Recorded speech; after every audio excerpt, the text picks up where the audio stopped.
morning and welcome to Alsop High School, Liverpool. Today we gather to remember Holocaust Memorial Day.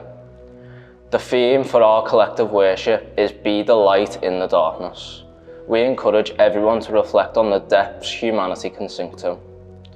We would also like you to consider the ways individuals and communities resisted that darkness to be the light before, during and after genocide.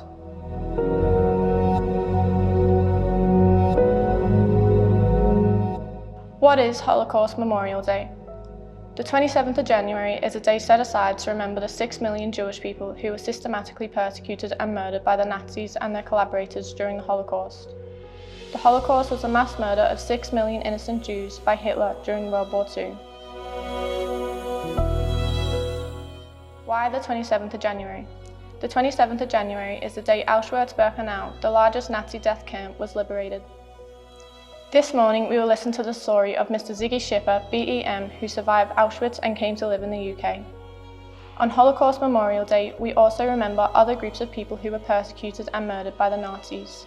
These include Roma and Sinti people, sometimes referred to as gypsies, disabled people, gay people, Jehovah's Witnesses, political opponents, and many others. After the Holocaust, the world said, never again.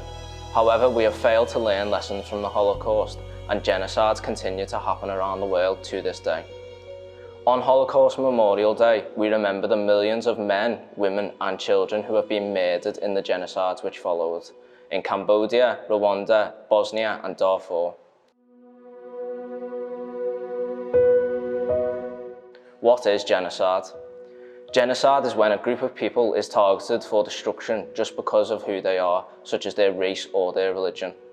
Genocide does not happen out of the blue. It is a result of prejudice and persecution, which sees a group treated differently from the rest of society.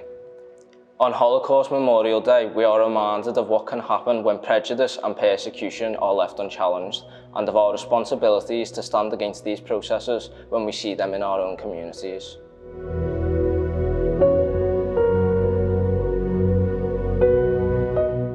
Butterflies and the Holocaust. At Alsop High School, we have a memorial to the victims of the Holocaust. Here we pause and reflect on the lives of people affected by genocides and to challenge prejudice, discrimination and hatred in our own society today. Our memorial is special. On it you can see many butterflies. You may ask, what do butterflies have to do with the Holocaust? During 1946, Dr. Elizabeth Kubler-Ross visited Majdanek concentration camp. When she arrived at the children's barracks, it was particularly sorrowful. She noticed toys and shoes strewn about, but there was something else too. The walls were covered with hundreds of butterflies, scratched and etched with fingernails and pebbles. The children knew they were going to die and were leaving a message of hope. These bodies might not make it, but the butterflies represented their immortal souls. They would live on in a different form. 1.5 million children died in the concentration camps. Each butterfly represents 10,000 children. The mosaic represents their images of hope. The butterflies rise from darkness to the light. You'll also notice the different coloured butterflies. Red butterflies represent the people who died for their political beliefs. Purple butterflies represent Jehovah's Witnesses. Pink butterflies remember homosexuals who were murdered for their sexuality. Brown butterflies remember members of the Roma community. This memorial was produced by Alsop students in 2015 to commemorate the 70th anniversary of the liberation of Auschwitz. In this concentration camp, over 1.1 million men, women and children died.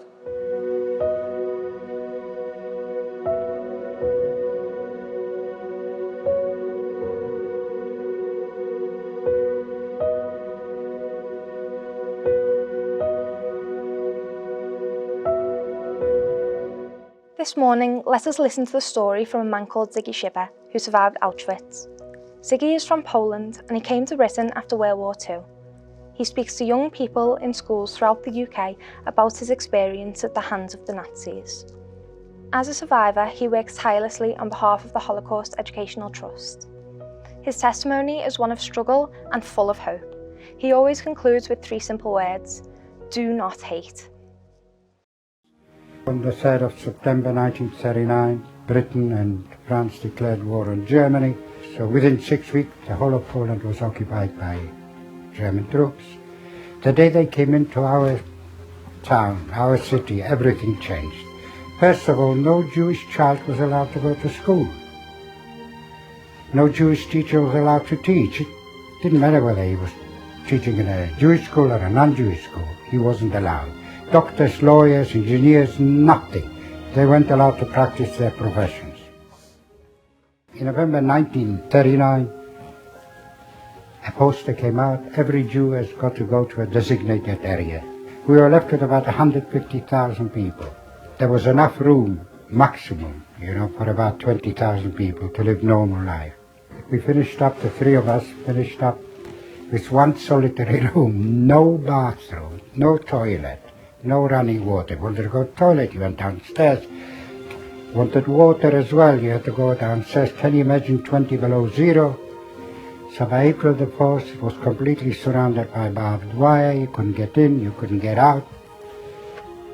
Beating didn't worry us. The amount of time we were beaten, it didn't matter because, the pain goes away and you're right. Hunger never goes away. And a lot of people were dying from starvation, disease. And a lot of people were committing suicide. And I always used to ask my grandmother, why are they committing suicide?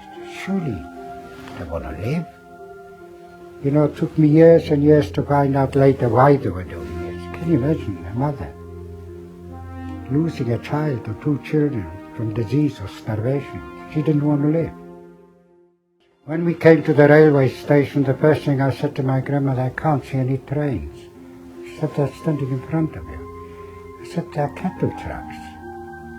She said, that's all there is.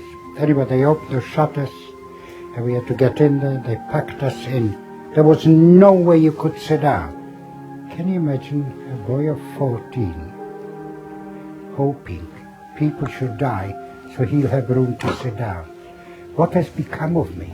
After a few days, unfortunately, there was more room to sit down. We're traveling for another 3 or 4 days. One early morning, through slits of the truck, I could see the word Auschwitz. I didn't know what it meant. Underneath it said Auschwitzim, and somebody said, oh, that's a little town near Krakow.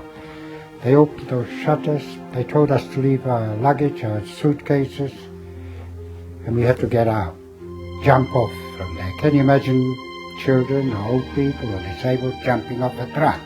Most of you have been there that are here tonight, so you know where I arrived in Birkenau. And those people that had to go through the selection, that are pointing right, left, were old people, disabled people, and also children, and also women holding children. And they tried to rip the child out of the woman's arm. The guards came over and they told her to put the child down, but of course she wouldn't. And in many cases, they even shot the baby. When it was finished, they marched them to the showers, so they told them. They packed them into that room, which you have seen. They closed those gates, those shutters. A German guard went up on a ladder. There was an opening there on top, and he threw some Cyclone B gas. Within 20 minutes, all those people were dead. Within 1 hour of arriving in Auschwitz-Birkenau, those people were dead. And even today, I ask myself the question, how can a human being do that daytime, and in the evening to sit down with his wife and children, listen to music and eating his dinner?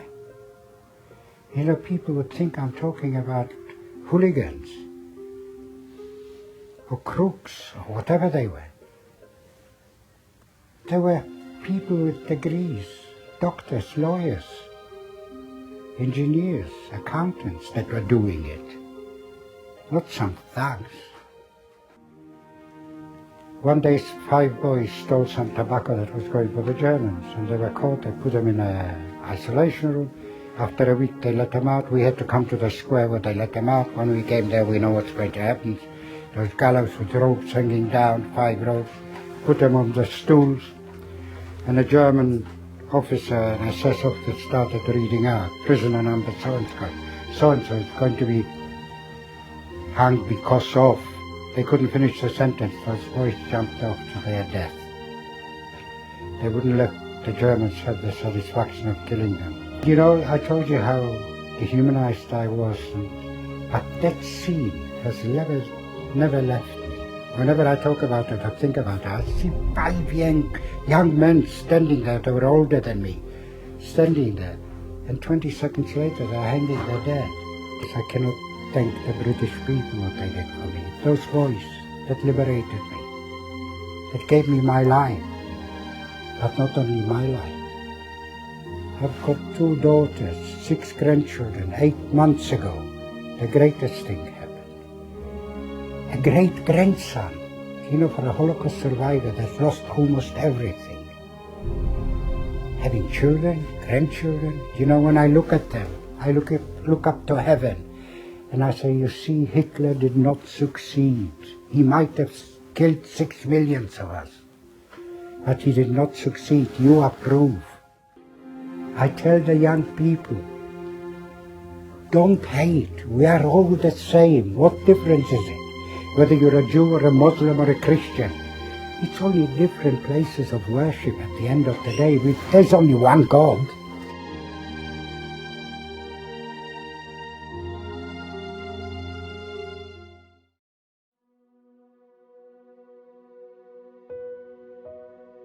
In a moment of silence, we remember the Holocaust.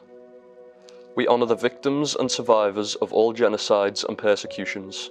We use a Jewish prayer for the departed, which has been adapted as a memorial prayer for the victims of the Holocaust and Nazi persecution. O God, who art full of compassion, who dwellest on high, grant perfect rest in thy divine presence to all the souls of our holy and pure brethren, whose blood was spilt by the murderers in Auschwitz, Belzec, Bergen-Belsen, Dachau, Majdanek, Sobibor, Treblinka, and other concentration camps in Europe, who were killed, strangled, burned, and buried alive for the sanctification for thy name, for whose souls we now pray. May their resting place be in the Garden of Eden. May the Master of Mercy shelter them in the shadow of his wings for eternity, and may he bind their souls in the bond of life. Hashem is their heritage, and may they repose in peace in their resting places. Now let us say, Amen.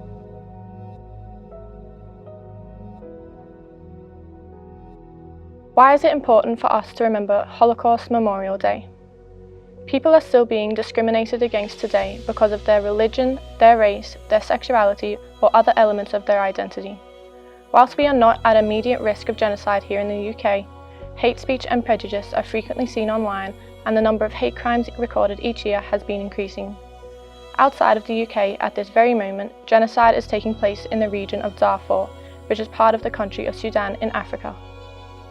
Each of us has the power to stand up and speak out against hatred and prejudice today. We can be the light in the darkness today. Our lights are more powerful when we work together with others. We hope that our film has inspired you to support charities and community groups working to tackle identity-based violence and denial.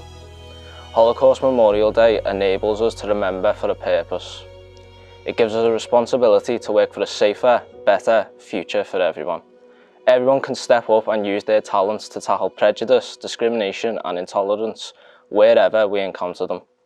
Each of us can help make our communities stronger and safer places to live.